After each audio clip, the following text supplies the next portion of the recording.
진짜 빅비즈니스 맞느냐? 내가 봤을 때는 아니다. 그랬더니 거기 모인 사람들 뭐 다 눈이 휘둥그레지는 거예요. 하라 아메이는 지금 60년 됐는데 그 후로 한 10여 년쯤 있다가 월마트가 생기고 몇 년 있다가 아마존이 생겼는데 월마트는 600조, 아마존은 지금 500조까지 올라가는데 우리 업계의 맏형인 아메이 지금 10조밖에 안 돼. 그래도 빅비즈니스냐? 이렇게 얘기를 한 거예요. 그래서 우리가 좀 우리 자신을 좀 성찰할 필요가 있다. 그래서 이제 우리가 캐치프레이즈로 걸고 있는 게 네트워크 마케팅의 역사는 애터미가 새로 쓴다. 할인 매장이나 TV 홈쇼핑 영역을 네트워크 마케팅이 흡수를 한다고 하면은 세상은 더 훨씬 편차가 줄어들 수 있는 그런 세상이 되는 거다 하는 그 생각을 지금 가지고 있는 거지.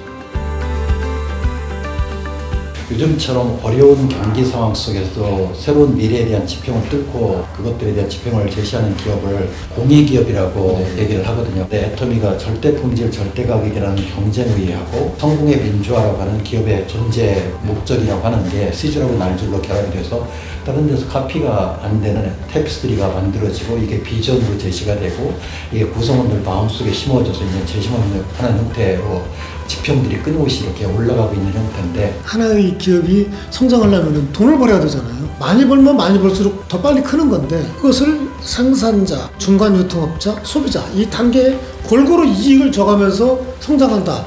이것이 상호 어떻게 보면 모순적이면서 대립적인 개념이기도 한데 이것을 조화를 일으키는 거 이게 신기하다. 이게 혁신적이라고까지도 할 수 있는 거고 진부하다고 한 원칙일 수도 있는데 그러니까 모두가 다 잘 되도록 하자는 평범한 것이 바로 비범한 것이 되는 그런 것이 아닌가 하는 생각이 들어요. 보통 마케팅에서 차별화 전략 그러면은 두 가지를 다 추구하지 않아요. 양자택일을 합니다. 저희는 양자택이라는 말을 만들어 가지고 둘을 다 추구를 해보자 하는 쪽으로 이렇게 간 거고요. 그러니까 이 보통 마케팅 교과서에서 얘기하는 차별화 전략의 개념하고는 조금 다른 개념으로 간 거죠. 물론 대량 생산을 통해 가지고 엄청난 원가 다운을 하고 막 이렇게 했던 부분들도 있지만은 근본적으로는 제가 원가에 대한 개념이 있으니까 설득이 가능한 거죠. 전략에서 얘기할 때 프라이스 리더십이라고 해서 가격을 다운시키는 으로 나갈 것인지 아니면 품질을 차별화시켜가지고 디퍼런시에이션으로 나갈 것인지 이것들에 대한 싸움이거든요. 그런데 회장님 같은 경우는 본인이 엔지니어였었기도 하고 지금 그 네트워크 마케팅 사업을 하기도 하시고 일종의 양손잡이처럼 그게 직조가 돼서 전략 자체가 실제로 실행되는 게 문제예요. 그리고 더 가장 중요한 거는 뭐 절대 품질, 절대 가격이라는 것들을 왜 애터미가 해야 되는 이유에 대해서 묻질 않으시는 거죠. 그걸 지켜야 되기 때문에 이걸 끊임없이 실험을 하시는 거죠.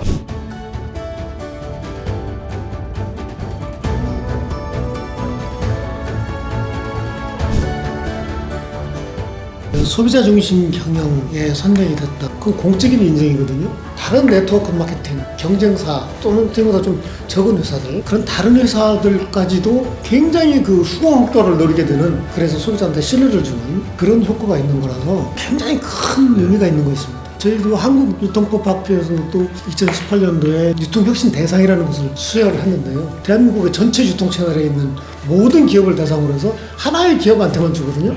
해당 채널에서 적어도 3위, 5위 내지 3위 안에 드는 기업, 그 다음에 아무런 그 소비자 불만이나 사회적 무리를 일으키지 않는 기업, 그러면서도 앞으로도 계속 성장할 수 있는 기업, 이런 기업 중에서 뽑거든요. 제 1위로 뽑은 데가 GS 리테일이었어요. 근데 그 다음에 바로 이 애터미가 시상이 됐는데요.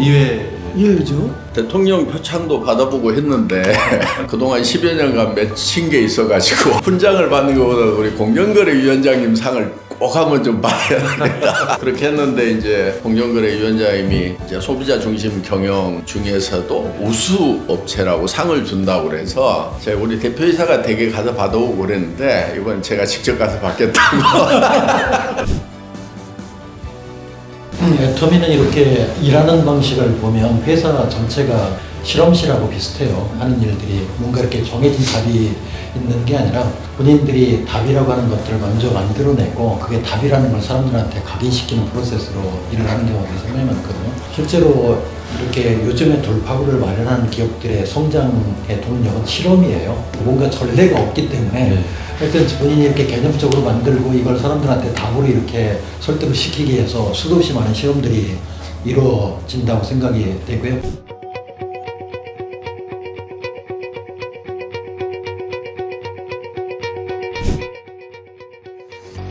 임상옥이라는 사람이 물질의 최상의 상태는 평여수, 물과 같이 평평한 것이 좋다. 이렇게 표현을 했어요. 그러면은 저는 이렇게 보는 거예요. 나라는 사람의 울타리가 있어. 이 울타리를 높이 쌓고 물을 많이 채우면 채울수록 수압을 받죠. 수압을 안 받게 하는 방법은 담 밖에 하고 안에 하고 물 높이를 똑같이 해놓으면은 이게 스트레스를 안 받아요. 저는 그 ESG가 경영계에 화두가 된 거 정말 박수치고 싶거든요. 그래야 지속 가능성이 보장이 되지. 당장의 이익만 보고 막 빼먹듯이 한다고 그러면은 그게 어떻게 지속 가능하냐 이거예요. 그래서 지속 가능성을 당연히 생각을 하는 그런 차원에서 사회에 대한 기여도 해야 되고, 이런 형태가 글로벌에서는 기업의 새로운 표준이고 새로운 지평을 제시하는 방식이거든요. 근데 한국에서는 아직도 애터미 같은 회사가 뭘 의미하는지 대기업의 경영자들 잘 이해를 못하는 것 같아요. 이런 것들에 대해서 애터미가 좀 레버리지가 잘 돼서 스토리가 잘 알려져서 애터미가 작은 회사이긴 하지만 경영하는 방식이라든지 이런 걸 좀 배웠으면 좋을 것 같아요. 내가 주로 해야 될 것은 잘 나눠줄 수 있도록 하는 거. 그래서 생산업체에도 적정한 이윤이 가고, 또 소비자에게도, 중간 영업하는 사업자들에게도, 우리 직원들에게도, 또 전후방에 직접적으로 관여가 안 되는 사회적 약자들, 경제활동을 할 수 없는 사람들, 그 다음에 이 전체를 아우르고 있는 국가와 인류 사회에 균형 있게 잘 나누는 역할이 경영자로서 매우 중요한 역할이다. 이런 생각을 가지고 창업을 했었죠. 지금도 그 생각은 계속 가지고 있습니다.